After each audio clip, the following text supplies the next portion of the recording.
All right, we got 3 more of these on the next page. Page that is 810, I think. So let's have a look at that. So these are a little bit more, a little trickier ones with some different aspects to them. So let's have a look.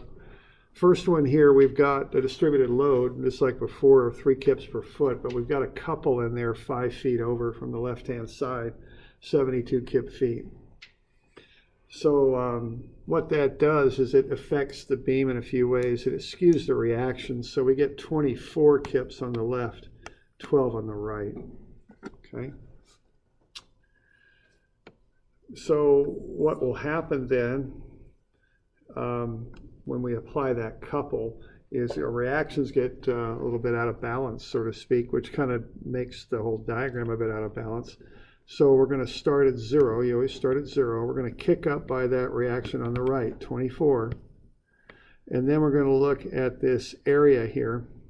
Now, if you look at the entire area of the whole long rectangle, what's going on there is you've got -3, which is that top value. That's negative, again, because those arrows point down, times 12. So that's -36. So what this is 24 minus the total area of 36. Now notice that couple affects the reactions, but other than that, it doesn't affect the shear diagram directly. Okay.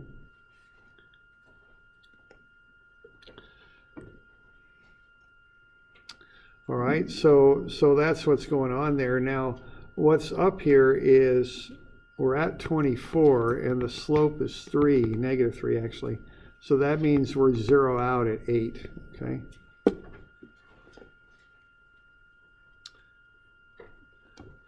So that's what's going on with the shear diagram.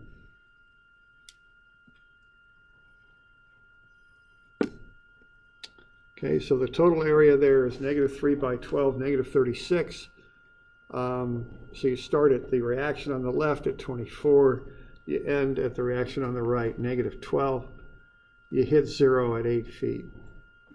The slope of that shear diagram is equal to the value of the load diagram, -3. And once again, just to reiterate, the couple, the moment, whatever you want to call it here, affects the reactions. But other than that, it doesn't affect the shear diagram directly. Okay.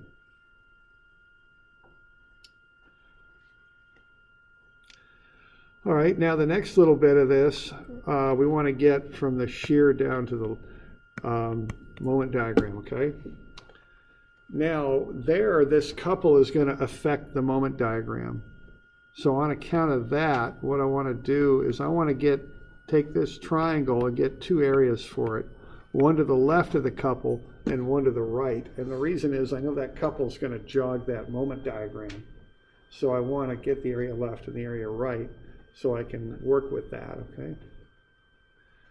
So what's up there is for the area on the left, first thing I want to do is figure out what are the dimensions of that figure. It's a trapezoid, I know that. I know it starts at 24. Now I'm going to go 5 feet over at a slope of -3. So I start at 24, and I'm going to go at that slope of 3 for 5 feet. Well, 5 and 3 make 15. Take it away from 24, I'm at 9. So that gets me the value of the shear diagram 5 feet over, because I know I'm dropping 3 kips per foot. You all with me there? So 24 minus 3 times 5 is 9. Okay. So what that means is I've got a trapezoid there,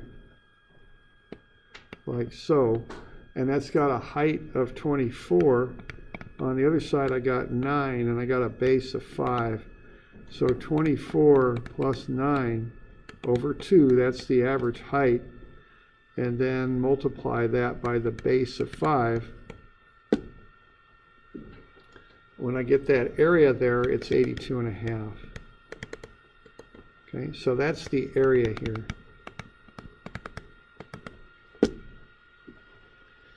So what's happening there as I work through that, and you see I got a lot of stuff going on here, I'm starting off at a slope equal to the value of the shear diagram, and that's 24. I end at a slope here equal to the value of the shear diagram is 9. So my slope is less positive as I work my way to the right. So that's concave down. And that changes. It starts at 0, and then it increases by the area under the shear diagram, which is 82.5. So I end up at 82.5.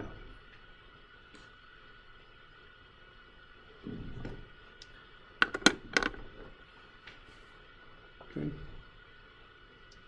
So now I'm up at 82.5, and I hit that concentrated moment, that couple.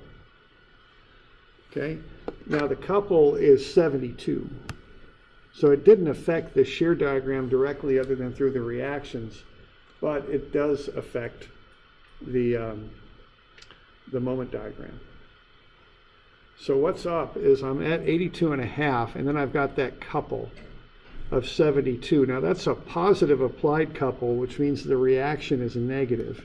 It's different for shear and for moment.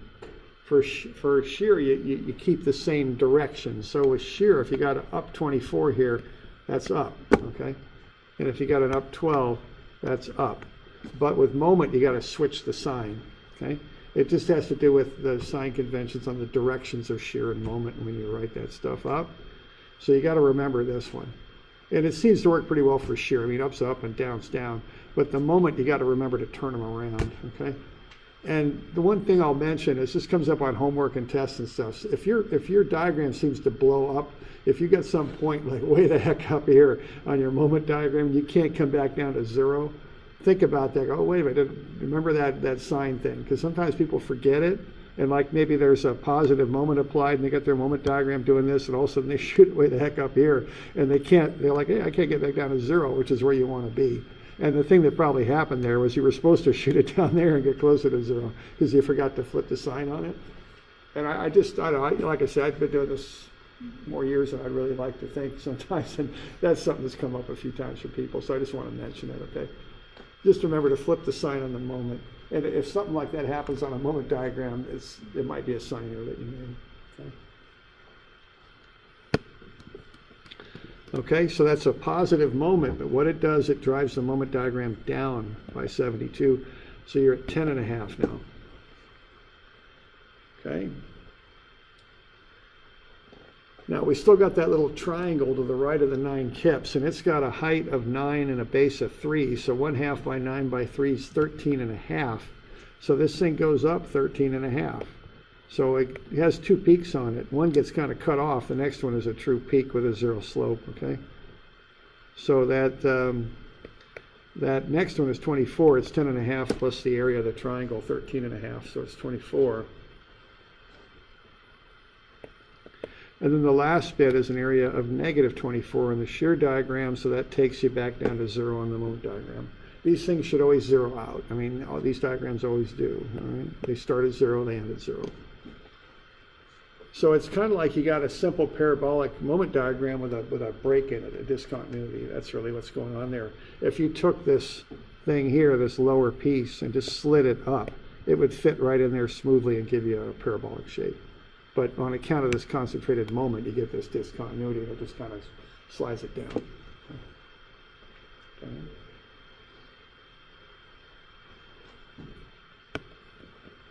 All right, and once again, if you look at this, to tell whether you're concave up or down, just look at the slopes.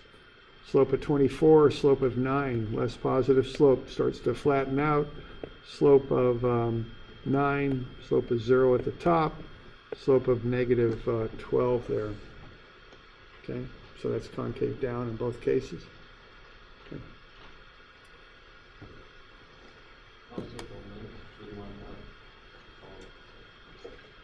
Like 5 feet, like 5 feet lines up right in the drops.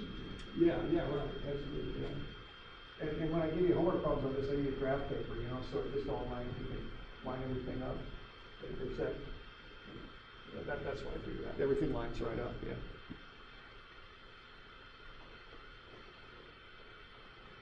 Okay.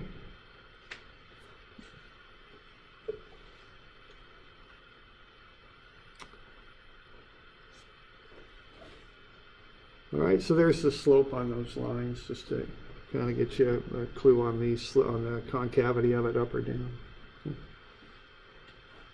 Okay.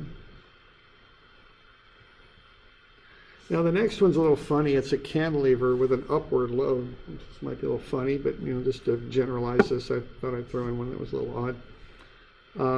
So you got an area there to calculate, so you always calculate the areas. So that's upward now, so that's 8 by 6. It's 48, okay? And then there's no other areas. Now we got a downward force reaction here of 48 and a counterclockwise moment reaction of 432. Okay. So what happens here is you start at 0 because you're at the end of the beam, and then your shear diagram goes up by 48, and the slope is equal to the value of the load. It's 8. So we go from 0 up to 48. And then there's nothing going on until you hit that reaction at the wall, which is minus 48, so that takes you back down to 0. Okay.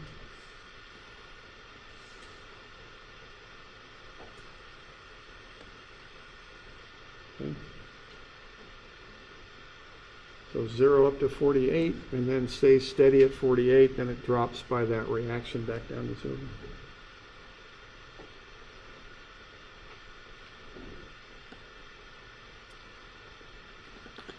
All right. Now we got two areas here, so we want to calculate them up. That looks like a triangle. Height of 48, base is 6. So what is that? Is that 144, 24 by 6? Yeah, I think it is. And then this other area here is just a rectangle, 48 by 6, 288. They're both positive, okay?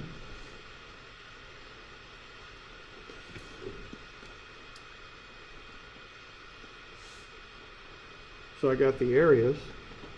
So what happens is you start at 0 on your moment diagram. You increase by 144. So that gets you from 0 up to 144. The slope of the moment diagram is the value of the shear diagram. So that's 0. That's 48. Oop, let's see. Yeah, that's 48. Okay. So that's concave up. Starts flat and then has a positive slope. That's concave up. Then the slope holds steady for that last section there of the moment diagram at 48. Okay, that brings you up. So, and then if you look at the areas, the first area is 144, so 0 plus 144 is 144 there. And then the second area is 288. So if you take the 144 where you're at with the moment diagram, add the 288, you're at 432. Right there. Okay. Now, what's going on there is you're at 432, and you do have this reactive couple here, okay? And you got to remember to switch the sign on it. So you're up at 432, then you take away 432, and that's how you close back to 0. That's a positive moment, so you subtract it to get back down to 0. Okay? You switch the signs on the couples. Okay.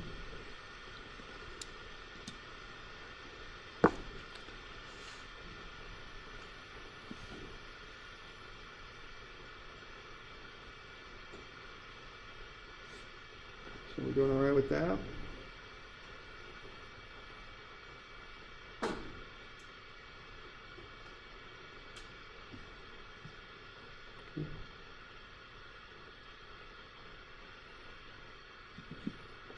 All right. Now the last one gets a little interesting because this is a triangular load. Think of, I don't know if you've ever been to like the places where they sell gravel and sand and bark dust. They got a bin made out of cinder blocks usually, and when you stack the sand up, there's actually something called an angle of repose for sand. It's just got an angle on it. Think of something like that. That's how you could get a load like that. Okay. All right, so this one gets a little interesting here. So first thing I want to do is get this area. Now those arrows are down, so that's negative. It's a triangle. Negative 36 kip per foot times 9 feet. So that's 18 by 9, which is negative 162, I think. That's the area. Okay. Now what's going to happen here with the shear is we're going to go from 0 up to 81. Okay? Because that's the reaction here. 81 and 81 are the reactions. That first 3 feet, there's nothing going on, so I'm still at 81. Then I'm at 81, and that area of this triangular load is negative 162, so that gets me down to negative 81. That's the value down there, and then nothing changes until you get to this reaction, and you come back up. Okay. So there's the shear diagram. So we've gotten into parabolic already. That's a parabolic curve. Okay. And that starts to complicate things a little bit, because straight lines you can find intersection points and all that pretty easily, but parabolic curves are a little bit more difficult to work with.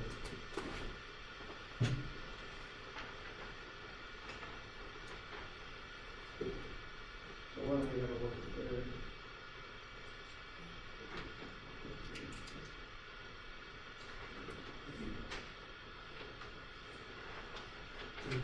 So this will get a little bit involved. So let's kind of get this figured out, because see, I want to get these areas, and that's under a parabola. And actually I'm going to have to find a couple of these areas. This one, and then this one. Okay. And also, to figure out those areas, I got to figure out where it zeroes out, and that's right there.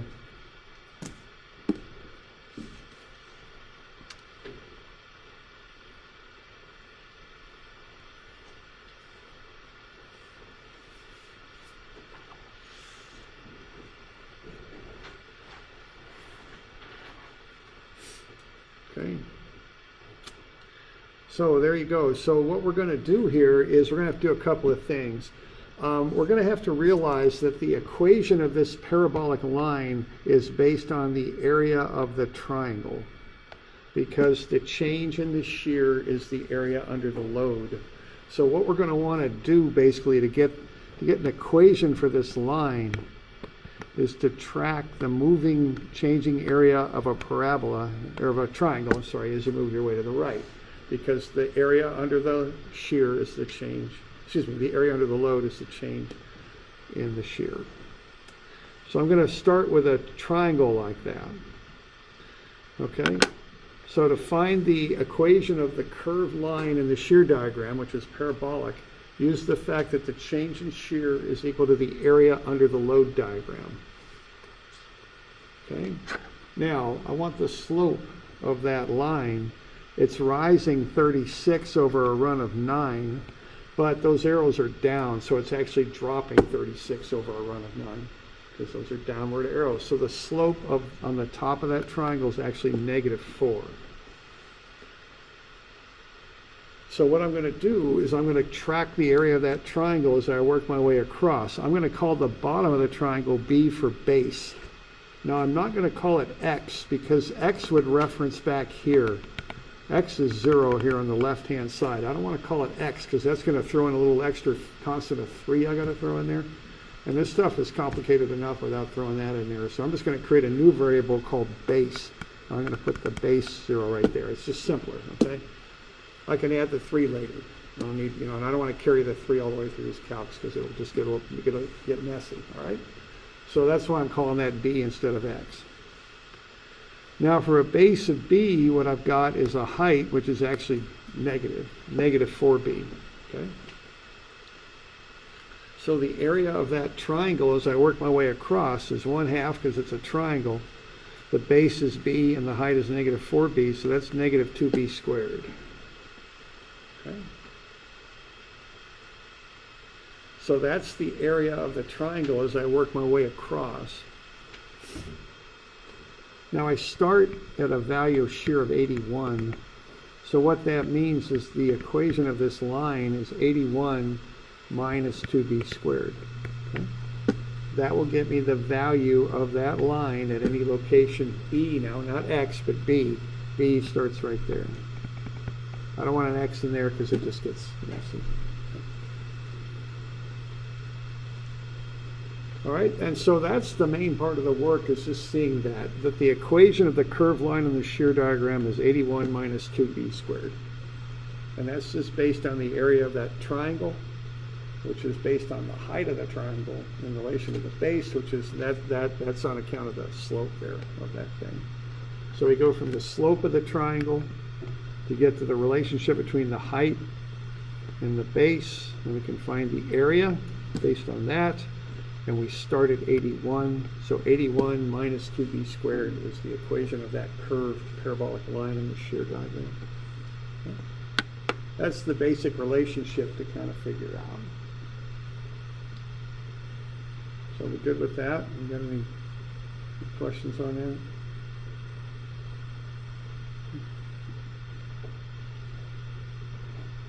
Okay. Now, if we're good with that, I got to figure out some stuff about this line. The first thing I want to know is, where does it hit zero? Okay, because that's the boundary between positive area to the left and negative area to the right. So I want to find out where it zeroes out. So I'm going to take that equation, 81 minus 2b squared, and set it equal to 0 and solve it. And when I do, the base, b, is 6.364. Okay. And then if I want an x value for that, all I got to do is add 3 to it, because I started b at 0 where x is 3. Okay, so if I just add 3 to that, I'll get the value of x. It's 9.364. See, that was simpler than putting in x plus 3 into that original equation. It's just easier just to add the offset later for me. Okay. So that's where it zeroes out. See, I'm going to have to integrate this thing because it's a parabolic. They call it a spandrel. That's one of my limits of integration, is what it is. Okay. I need that. I can't find the area without it.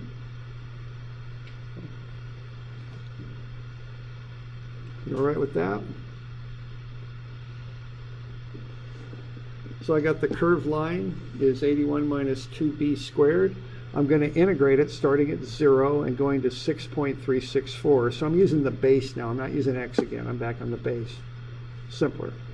So my limits for that first run for the positive section of the curve is 0 to 3.364. The equation is 81 minus 2b squared dB. All right.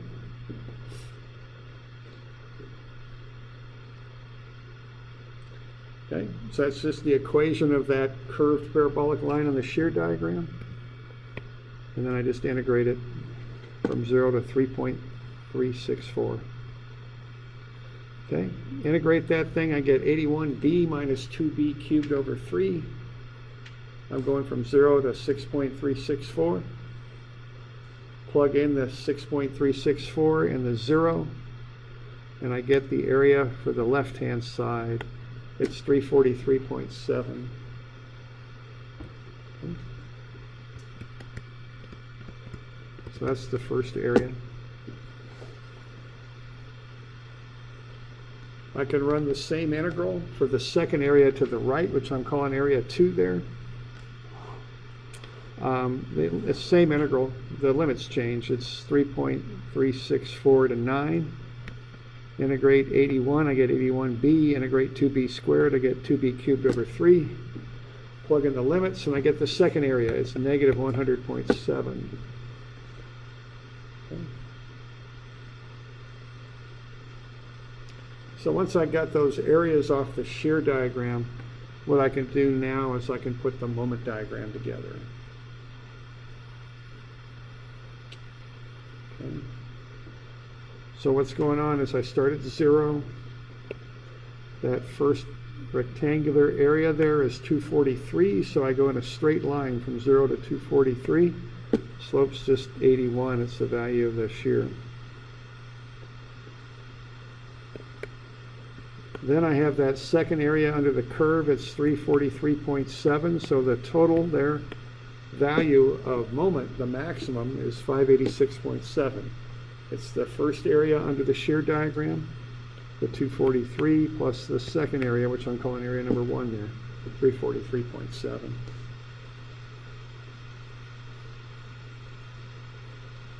That's the maximum moment. So if I'm designing that beam, that's what I'm going to use to design it with. All right. Then I got the next area, which I'm calling area number 2. That's a negative area, 100.7. So I take the 586.7 minus 100.7. I get back down to 46. And then that last rectangular area is 46 minus 46. So that last area is negative 46. I'm at 46 on the moment diagram. Take away the 46. I come back down to 0, which is what I ought to do. Okay.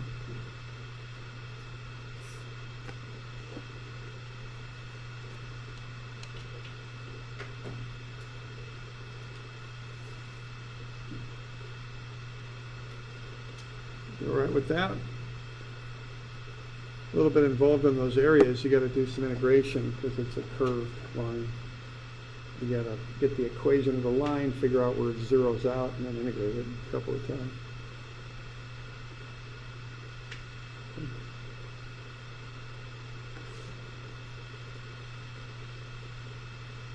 Any questions on that?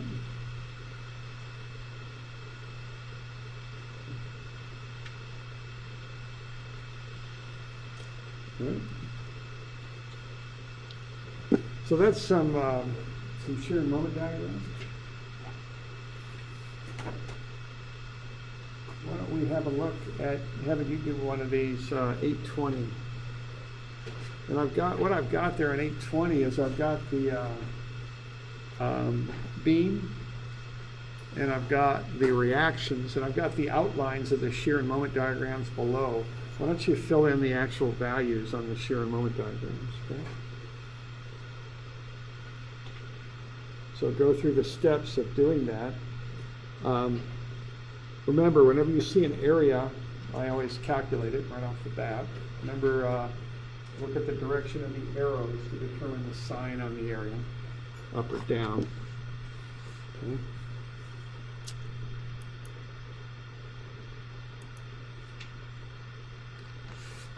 All right, so see if you can work your way down there to the shear diagram first and get the values filled in.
So we'll get into that shear diagram, okay?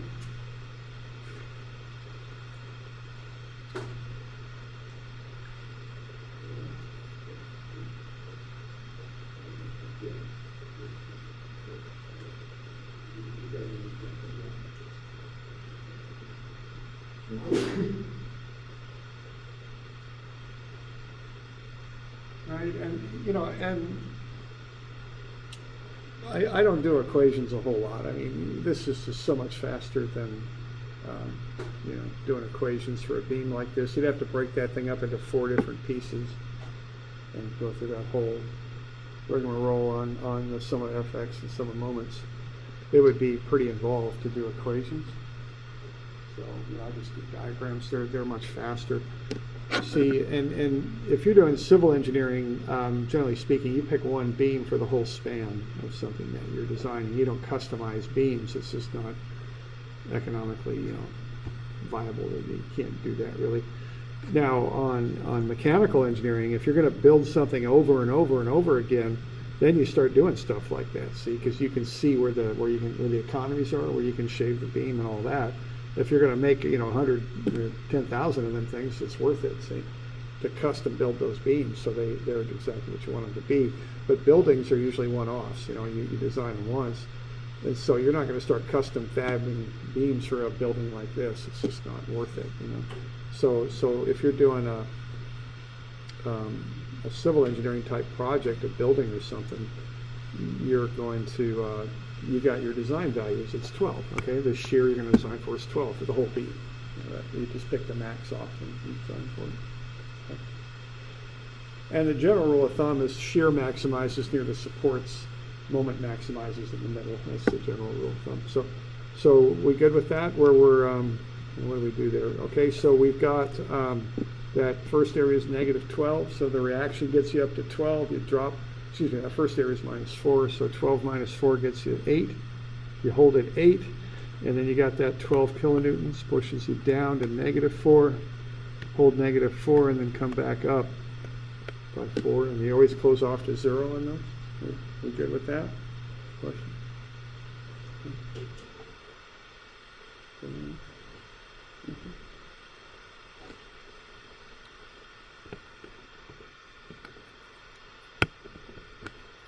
Okay. Then you find the areas under the shear diagram, and that'll get you to the moment diagram.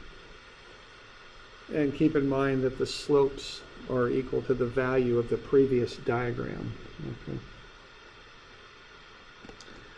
So the slope here is minus 2. The slope just helps you to figure out what the shape of the diagram is. It's not really significant as far as designing the beam, but it does help you to draw the diagram in the proper shape. Okay. So the next thing then to do would be to find the areas under the diagram there. We're going to have 2 positive ones and then 1 negative one. I'd probably break this one in the midpoint because I see that couple coming up. So, you know, I'd want the area left of the couple, area right of the couple, because the couple is going to create a discontinuity there. Okay.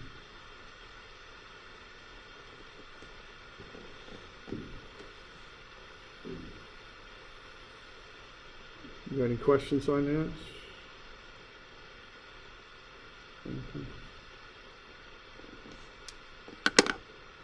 Okay, so that first area is 12 and 8. Add them up, take the average. So 12 plus 8 over 2 times 2, 20. Next area is 16, and the other 2 areas down below are both negative 8.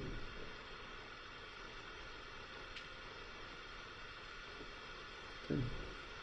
And then when you use those to get the moment diagram, plus you want to remember to include the effect of the 20 right there. Okay.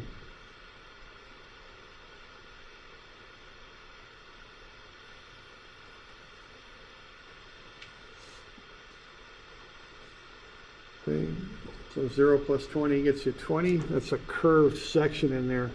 The slope goes from 12 to 8, so that's concave down. Then you got a straight section from 20 up by 16 more to 36. Then you drop by 8 down to 28. And then that's a positive moment there of 20. So remember, that goes down on the moment diagram. You got to switch the signs on the moments, so that gets you down to 8, and then from there you close out to 0.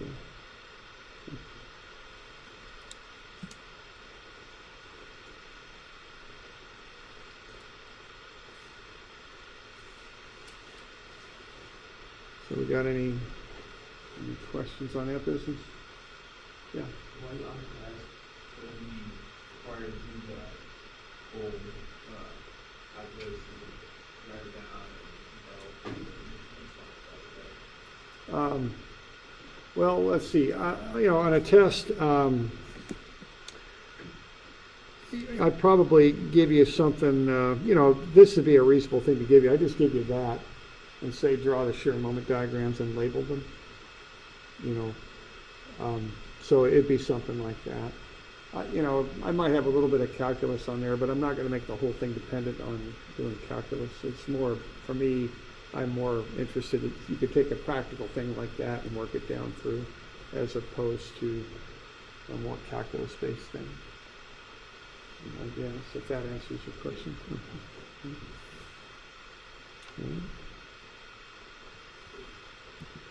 Other questions on that?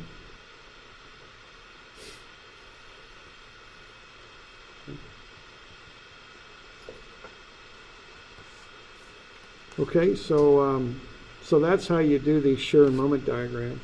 So on this particular one, if you're going to design this beam, you're going to design it for 12 kilonewtons of shear. That's the maximum shear, and 36 kilonewton meters of moment. That's what you design the beam for. Okay, you pick the maxes off the maximum.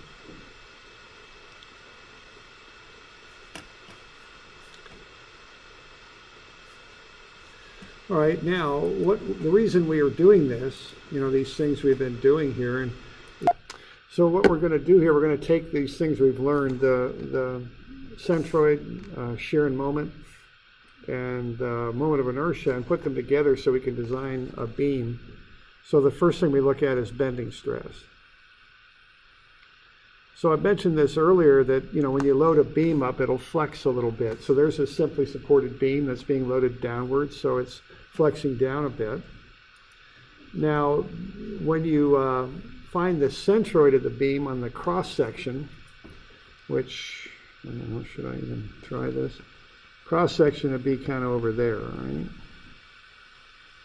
So when you do that, you're going to find where the centroid is at, draw a line through the centroid, and then run that extension of the line down the long axis, and that's called the neutral axis. Okay? And that's the line about which the beam bends. The neutral axis has no strain in it. It stays its original length. But what happens here when you bend the beam is, if you think of the pages of these books, the pages of this book as being like sheets of atoms, okay? What happens is when you bend a beam, just like you bend a telephone book, the pages of the book want to slide across each other.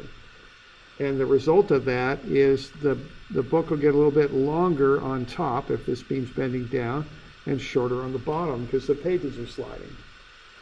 Now, if those are sheets of atoms, you can't have that happen in your beam because the beam's failing if that happens. There's shear going on there. It's all sliding apart and breaking into little pieces. That's not going to work at all. So the atomic bond's got to hold that together. You can't have it fail like that. So what happens is you hold the beam when those atomic bonds hold. It's forced into a shape like that, a rectangular shape. It holds its original shape. That's structural integrity. That's holding the thing together. So what happens here is even though these pages, which are sheets of atoms, want to slide, they can't do it because the beam has to hold together. The atomic bonds have to hold. So these top pages, top sheets of atoms, got to get pulled in, and the bottom one's got to get stretched out. Okay? So on top of the neutral axis in this case, what we've got is compression, because those atoms got to get pulled in. And on the bottom, they get stretched, so that's tension. Okay. So that's what's happening there with a beam. So when we look at beam design, we're looking at the compression and tension in a beam, and we're trying to be sure that it's strong enough to handle those actions that are going on, okay? So that's what happens when we do beam design, is we want to be sure that it can handle this stuff, okay? So we could calculate the compressive stress and the tensile stress in the beam, okay? So if we look at this a little bit, if we take a simple example here, like a cantilever beam, and bend it down, we can pull a little section out of it, a little, differential. The horizontal width of it will be dx, the arc length of it will be ds. So what we're going to have then is something kind of like that, a little section of that beam, okay? And if we're taking out a small enough section and we don't have a huge amount of bending, which normally in engineering we don't want, ds and dx are about the same. Okay? Now, there's a radius of curvature. Being as this is a non-circular curve, instead of r, they often use the Greek letter rho for that. And the degree of curvature, how radically it's curved, is inverse to the radius. If you got a big radius, the curve is gentle. If you got a small radius, it's more extreme, okay? So the curvature kappa is 1 over rho. Now, if we take a couple lines on this beam and make them the same length before the beam's loaded, then we load it up, what would happen in this case with this beam bending down is the one below is going to compress a little bit. And let's figure out how much it compresses by so we can figure out the strain in the beam. Okay? The further away from the neutral axis this line is, this original line that's drawn at the same length as the one above it, the more extreme the strain. Okay? So the strain on it, how much it deforms, is proportional to how far it is from the neutral axis. So I can pull this little section of beam out and approximate it, instead of like a segment of arc there, I can just turn it into a triangle. Again, that distorts my model a little bit, creates a little inaccuracy, but for these hopefully small amounts of bendings in engineering materials, it's not that, it's a pretty good approximation. So what I'm going to have here is L and L prime. L prime will, in this case, being as the beam's bending down, will be a little bit less than L.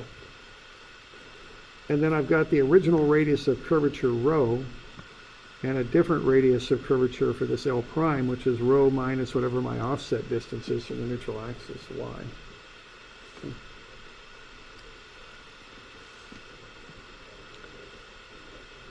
Okay. So the strain in the x direction, which will relate to the shortening of that line, will be delta L over L, which is L prime, the new length, minus the original length over the original length. But that's a triangle, so those are proportional. So delta L is to L as delta rho is to rho, because they're similar triangles then. And what delta rho is minus y. Okay. That's the distance from the neutral axis. So delta L over L is the strain in the x direction, which is, that's equal to minus y over rho. Okay. And being as 1 over rho is kappa, that's minus kappa times y. Okay. So the strain is just equal to the distance from the neutral axis divided by the radius of curvature, okay, which is negative kappa times y.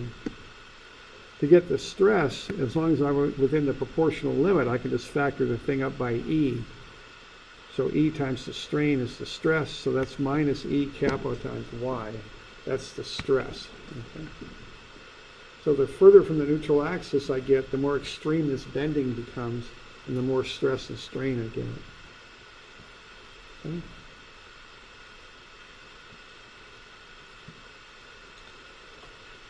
All right, that's about what we got. Now let's just look at one other thing, and then I think we'll call it good here. But so that's our basic relationship there, right there, because what we're after is the stress. Now, the one thing to remember is the further from the neutral axis you get, y, the bigger sigma gets, the stress. Okay? So that's a constant proportion. Okay? Being as we're modeling this thing with triangles. So there's a linear relationship between the distance from the neutral axis and the stress. So sigma x over y is a constant. Okay? That's what's up with this. That's what we can kind of gather from that analysis we just did. So the further from the neutral axis you get, the more extreme the stress. That's the idea. All right, why don't we get a few of these to be doing for Monday? And one of them I'll just give to you here, it's 345.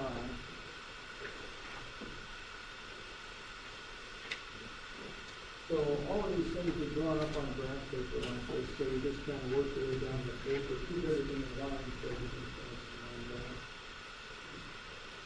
So that's 345. So I'll give you why don't we have a look here at these.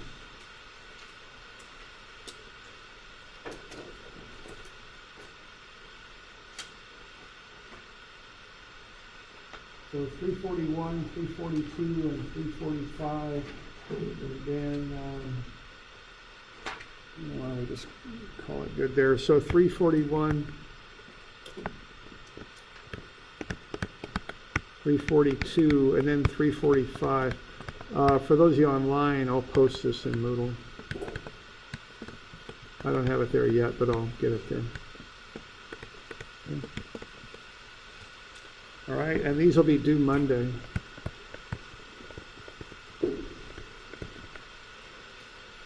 Which I think is the 11th. Okay. You got any questions on it? Still?